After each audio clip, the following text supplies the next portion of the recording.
मैं professor A के वाजपेयी आप सभी विद्यार्थियों का इस 46वें वीडियो लेक्चर में स्वागत करता हूं। ये हमारा वीडियो लेक्चर केमिकल काइनेटिक्स की सीरीज़ में दूसरा वीडियो लेक्चर है और इसके पूर्व का जो वीडियो लेक्चर था 45 नंबर का, उसमें मैंने आपको बताया था कि ऑर्डर ऑफ रिएक्शन क्या है, मॉलिक्यूलरिटी क्या है, केमिकल काइनेटिक्स में जो रेट इक्वेशन टर्म है उसका क्या मतलब है, रेट कांस्टेंट क्या है, zero first second order reactions क्या होते हैं और ऑर्डर ऑफ रिएक्शन की परिभाषाएं आपको बताई थी। इस वीडियो लेक्चर में सबसे पहले हम बात करेंगे कि जीरो ऑर्डर रिएक्शंस क्या होते हैं, उनके उदाहरण क्या हैं, उनके गुण क्या होते हैं, उनके कैरेक्टरिस्टिक्स क्या हैं, काइनेटिक्स क्या है। ये सारी बातों को हम इस वीडियो लेक्चर में डिस्कस करेंगे। तो चलिए आइए इस वीडियो लेक्चर को हम प्रारंभ करते हैं। इसमें मुख्य रूप से जिन बिंदुओं को लिया है उसमें सबसे पहला है कि जीरो ऑर्डर रिएक्शंस क्या होते हैं, काइनेटिक्स क्या होती है उनकी, और जीरो ऑर्डर रिएक्शंस के कैरेक्टरिस्टिक्स क्या हैं, उनके गुण क्या हैं, और एग्जाम्पल्स क्या होते हैं जीरो ऑर्डर रिएक्शंस के, और जीरो ऑर्डर रिएक्शंस को किस तरह से ग्राफ के माध्यम से व्यक्त किया जाता है। ये सारी चीज़ें हमने इस वीडियो लेक्चर में समाहित की हैं। तो सबसे पहले देखें हम कि जीरो ऑर्डर रिएक्शन क्या है। मान लीजिए एक हाइपोथेटिकल रिएक्शन है, ए है अभिकारक या रिएक्टेंट और बनाता है बी प्रोडक्ट। अगर ये जीरो ऑर्डर रिएक्शन है तो इसका मतलब होगा कि इस रिएक्शन की जो रेट है, गति है, वो अभिकारक ए के कंसंट्रेशन पे डिपेंड नहीं करेगी, मतलब इंडिपेंडेंट होगी। तो इसी बात को हम अगर गणितीय रूप से मैथमेटिकली लिखें तो यूं लिख सकते हैं dx upon D T equals to K zero, constant मतलब के जीरो। तो ये क्लियर है, स्पष्ट है ये कि जीरो ऑर्डर रिएक्शन की जो रेट होती है, चूंकि वो अभिकारक की सांद्रता पर निर्भर नहीं करती है, इसलिए वो कैसी होती है, वो स्थिर होती है। तो उसी बात को हमने लिखा है dx upon D T equals to K zero.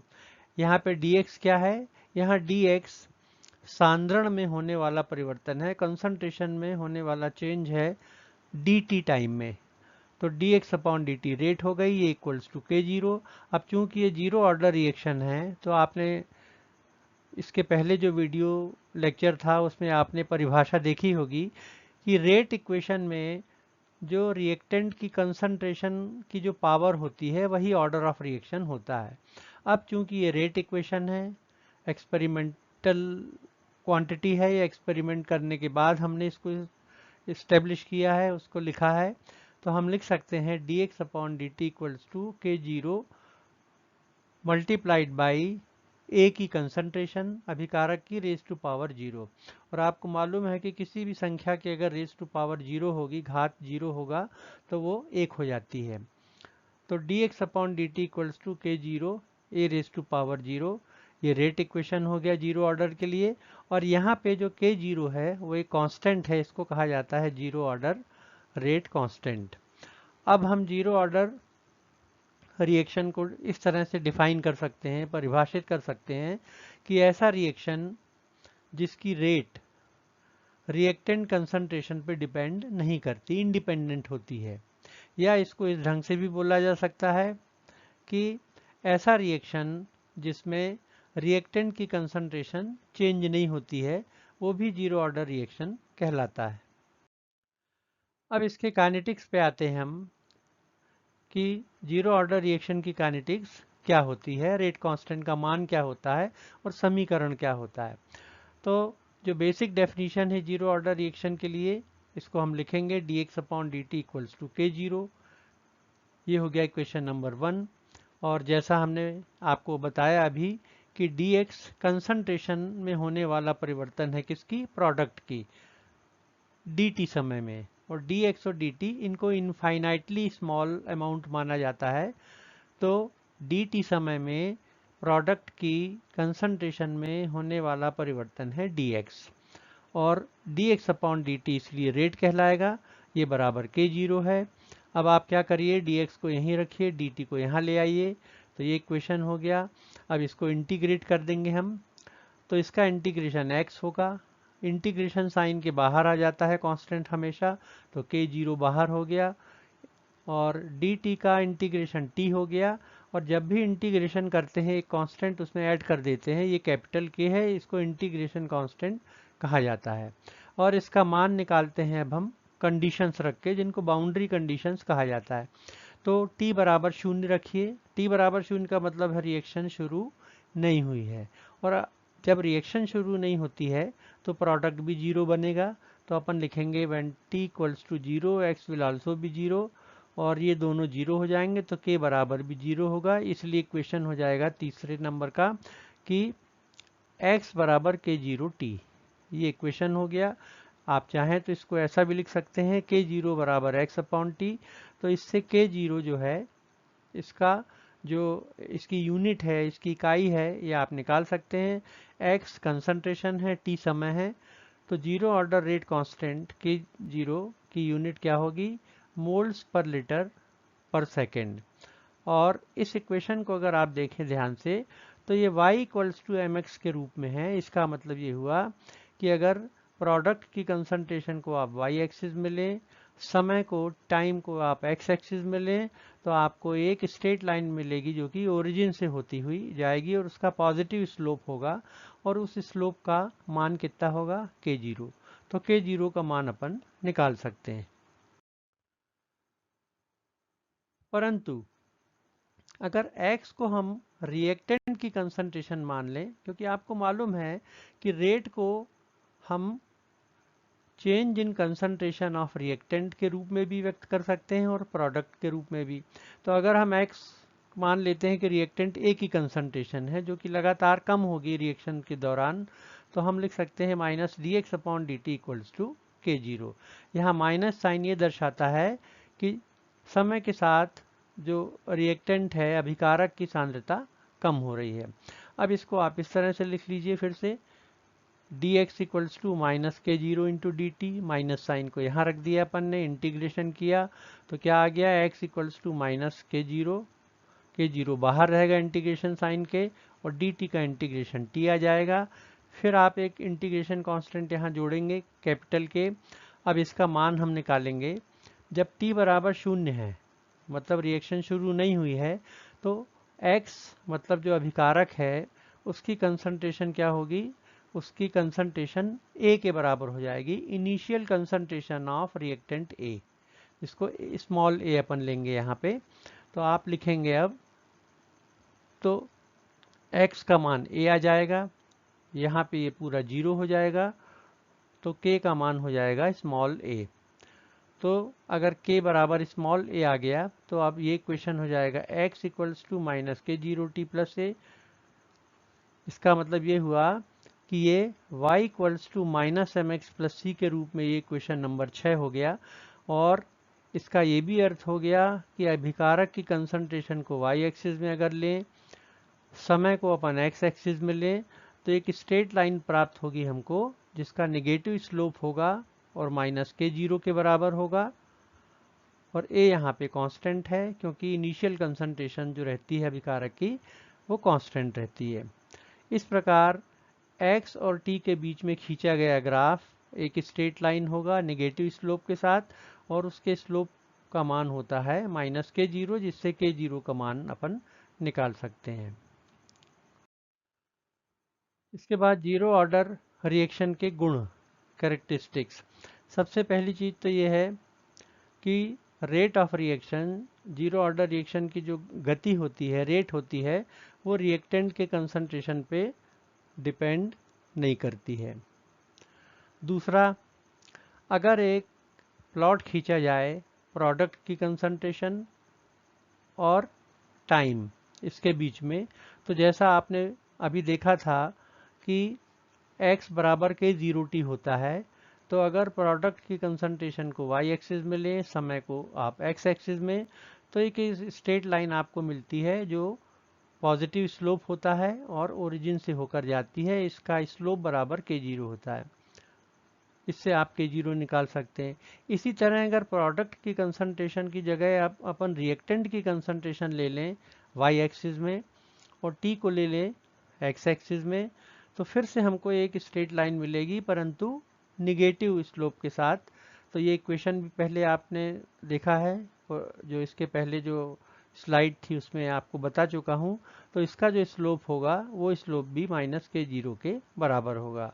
तो K0 का मान दोनों में एक सा आएगा, चाहे आप प्रोडक्ट की कंसंट्रेशन को y एक्सिस में लें और या रिएक्टेंट की।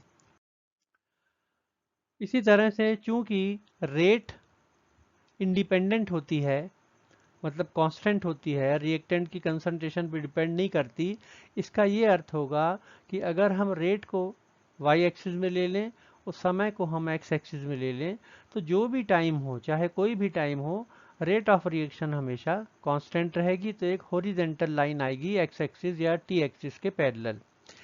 इसी तरह से अगर हम रेट को y एक्सिस में ले लें और अभिकारक की कंसंट्रेशन को x एक्सिस में ले लें, तो चूंकि रेट इनिशियल कंसंट्रेशन पे डिपेंड नहीं करती है जीरो ऑर्डर रिएक्शन में, तो भी आपको एक हॉरिजॉन्टल लाइन मिलेगी, पैरेलल लाइन मिलेगी, पैरेलल टू कंसंट्रेशन एक्सिस।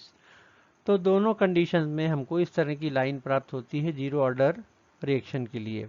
और इसी तरह से आपको पहले भी बताया है कि जीरो ऑर्डर रिएक्शन का जो रेट कांस्टेंट K0 होता है, उसकी जो यूनिट होती है उसका मान होता है मोल्स पर लीटर पर सेकेंड। फिर हाफ लाइफ पीरियड, ये भी एक बड़ा इंपॉर्टेंट कैरेक्टरिस्टिक पैरामीटर है half life zero order reaction का। हाफ लाइफ क्या होती है, देखिए, वो समय या वो टाइम पीरियड जिसमें 50% रिएक्शन कंप्लीट हो जाती है, वो हाफ लाइफ पीरियड कहलाता है। अगर जैसे किसी रिएक्शन का हाफ लाइफ पीरियड 1 घंटा है, इसका मतलब हुआ कि 50% रिएक्शन 1 घंटे में हो जाएगी। उदाहरण के लिए ये एक रिएक्शन है, ये बनाता है प्रोडक्ट बी, और मान लीजिए जीरो ऑर्डर रिएक्शन है। इसका रेट इक्वेशन हम लिखेंगे, तो रेट कांस्टेंट K0 बराबर होता है x upon T. Rate constant K0 का मान होता है x अपॉन टी। अब हाफ लाइफ पीरियड अगर होगा तो t बराबर टी हाफ रख दीजिए यहाँ पे, और t बराबर टी हाफ अगर होगा तो x बराबर होता है a अपॉन टू। x बराबर a अपॉन टू का मतलब होगा a है इनिशियल कंसंट्रेशन और x है प्रोडक्ट की मात्रा जो t हाफ समय में बनेगी। तो 50% रिएक्शन जब कंप्लीट हो जाता है तो t को अपन t हाफ लिख देते हैं, x को a अपॉन टू लिखेंगे। a प्रारंभिक या इनिशियल कंसंट्रेशन है रिएक्टेंट a की, तो यहाँ पे रख दीजिए आप K0, x की जगह a रख दीजिए और t की जगह आप t हाफ रख दीजिए। x बराबर a अपॉन टू यहाँ पे अपन ने लिखा है, तो ये रिएक्शन, इस इक्वेशन को अब लिख सकते हैं अपन, t हाफ को यहाँ ले आइए, तो t हाफ इक्वल्स टू हो जाएगा a अपॉन 2K0। इसका सीधा सीधा अर्थ ही हुआ a भी कांस्टेंट है, 2 भी कांस्टेंट है। इसका मतलब ये हुआ कि जो t हाफ है ये प्रोपोर्शनल टू a है। तो हाफ लाइफ पीरियड किसके समानुपाती होता है, ये प्रारंभिक सांद्रता या रिएक्टेंट के इनिशियल कंसंट्रेशन पे डिपेंड करता है। तो half life period zero order reaction का डायरेक्टली प्रोपोर्शनल होता है इनिशियल कंसंट्रेशन ऑफ रिएक्टेंट। अब यहाँ पे बड़ा इंटरेस्टिंग है कि जीरो ऑर्डर रिएक्शन की जो रेट होती है वो रिएक्टेंट की इनिशियल कंसंट्रेशन पे डिपेंड नहीं करती, परंतु उसका जो हाफ लाइफ पीरियड है वो इनिशियल कंसंट्रेशन के प्रोपोर्शनल होता है या उस पर डिपेंड करता है। तो ये भी एक बड़ा इंपॉर्टेंट कैरेक्टरिस्टिक प्रॉपर्टी है जीरो ऑर्डर रिएक्शन की, और कई बार इसमें न्यूमेरिकल्स भी पूछे जाते हैं। अब आते हैं हम इसके उदाहरण पे। तो सबसे पहला है एसीटोन का ब्रोमिनेशन। अगर हम एसीटोन को ब्रोमीन से रिएक्ट कराएं तो ब्रोमो एसीटोन बनता है और काफ़ी टॉक्सिक पॉइजनस ये सब्सटेंस होता है, पदार्थ होता है। तो CH3COCH3 प्लस Br2, तो यहाँ पे क्या होता है, एक हाइड्रोजन निकल जाती है, HBr बन जाता है और एक ब्रोमीन का एटम यहाँ जाता है। और इसका अगर रेट इक्वेशन लिखें हम, मतलब पहले हम क्या करेंगे, इस रिएक्शन को परफॉर्म करेंगे एक्सपेरिमेंटली। फिर हम देखेंगे कि रेट dx अपॉन dt बराबर होता है स्मॉल के रेट कांस्टेंट CH3CuCH3, ये रेट इक्वेशन आता है। अब आप चाहें तो इसको इस रूप में भी लिख सकते हैं, dx upon dt equals to rate constant, ये एसीटोन की कंसंट्रेशन है और ये ब्रोमीन की। चूंकि ब्रोमीन यहाँ पे नहीं आया है तो रेज टू पावर 0। इसका सीधा सीधा अर्थ ये हुआ कि ये जो रिएक्शन है ब्रोमिनेशन ऑफ एसीटोन, ये ब्रोमीन के रिस्पेक्ट में सापेक्ष 0 ऑर्डर रिएक्शन है, पर एसीटोन के सापेक्ष ये फर्स्ट ऑर्डर रिएक्शन होगी, क्योंकि यहाँ पे घात 1 है और यहाँ पे 0 है। तो ये एक उदाहरण हो गया एसीटोन का ब्रोमिनेशन। 0 ऑर्डर रिएक्शन जरूर है, पर किसके रिस्पेक्ट में? ब्रोमीन के। इसी तरह से फास्फीन PH3, इसको अगर मॉलिब्डेनम या टंगस्टन सरफेस पे इसका डिकम्पोजिशन देखते हैं तो हाई प्रेशर पे ये एक 0 ऑर्डर रिएक्शन होती है, तो ट्वाइस PH3 ट्वाइस P3H2। इसका मतलब है कि ये फास्फीन की कंसंट्रेशन पे डिपेंड नहीं करती। अगर फास्फीन की कंसंट्रेशन बढ़ाएंगे हम गैस की या कम करेंगे तो रेट पे कोई इफेक्ट नहीं पड़ेगा, तो ये भी reaction 0 order with respect to phosphine है। पर अगर लो प्रेशर हो जाएगा तो ये रिएक्शन फर्स्ट ऑर्डर हो जाती है। तो ये भी बड़ा इंटरेस्टिंग है कि हाई प्रेशर पे ये 0 ऑर्डर है, पर अगर प्रेशर लो हो जाएगा तो ये फर्स्ट ऑर्डर हो जाएगी। इसी तरह से फोटोकेमिकल रिएक्शन जो है वेल नोन रिएक्शन है, कॉम्बिनेशन रिएक्शन, हाइड्रोजन और क्लोरीन फोटोन या लाइट की प्रेजेंस में HCl बनाते हैं। इस रिएक्शन की रेट भी हाइड्रोजन और क्लोरीन पर डिपेंड नहीं करती। इसका अर्थ ये हुआ कि हाइड्रोजन गैस की कंसंट्रेशन बढ़ाएं अपन या क्लोरीन की बढ़ाएं, इस रिएक्शन की जो रेट है वो उस पर कोई इफेक्ट नहीं पड़ेगा। तो हम कहेंगे कि इस रिएक्शन की रेट 0 ऑर्डर है विद रिस्पेक्ट टू हाइड्रोजन और क्लोरीन। और ये फोटोकेमिकल रिएक्शन है, और आपको मालूम है कि फोटोकेमिकल रिएक्शन केवल डिपेंड करते हैं जो इंसिडेंट लाइट है उसकी इंटेंसिटी पे या रेडिएशन की इंटेंसिटी पे। चौथा एग्जाम्पल है अमोनिया का डिकम्पोजिशन। अमोनिया का डिकम्पोजिशन मॉलिब्डेनम या टंगस्टन की सरफेस पे होता है। NH3N2 प्लस 3H2 बनाता है, नाइट्रोजन निकलती है और हाइड्रोजन। ये रिएक्शन भी 0 ऑर्डर रिएक्शन है। तो इस तरह से बहुत सारे एग्जाम्पल आप और देख सकते हैं। तो इस वीडियो में बस इतना कि 0 ऑर्डर रिएक्शन की डेफिनेशन, उसकी प्रॉपर्टीज़, उसके एग्जाम्पल, उसकी काइनेटिक्स और ग्राफिकली वो कैसे रिप्रेजेंट किया जाता है, ये सारी चीज़ें हमने इस वीडियो लेक्चर में ली। Thank you so much.